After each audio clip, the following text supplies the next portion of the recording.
Au jour d'aujourd'hui, si vous avez un opérateur qui, pour ses activités, a besoin de faire venir un grand navire, et il sait que les conditions ne sont pas encore remplies à Cotonou, il va à Lomé. Et c'est pour ça que nous travaillons.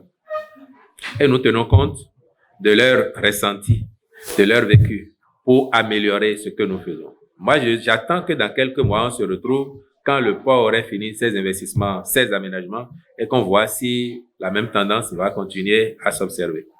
Maintenant, s'il y a des pratiques qui ne sont plus possibles au port de Cotonou, mais qui sont possibles ailleurs,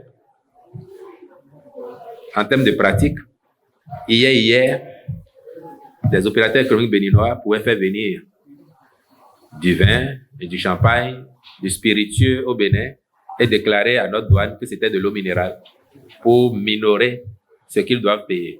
Hier, c'était possible au Bénin. Aujourd'hui, ça ne l'est plus. Ça peut être possible encore ailleurs aujourd'hui. Et les gens qui étaient habitués à ces pratiques auront tout intérêt à aller faire ça là-bas parce qu'ils savent qu'au Bénin, on ne peut plus faire ça.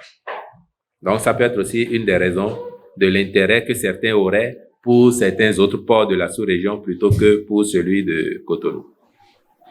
Et moi, je précise que au Bénin, à la suite de ce que le ministre des Finances a pu développer, on n'a pas augmenté les taxes, on n'a pas créé de nouveaux impôts, on n'a pas créé de nouvelles taxes, on n'a pas augmenté non plus celles qui existaient. On fait juste en sorte que ceux qui doivent payer payent ce qu'ils ont à payer.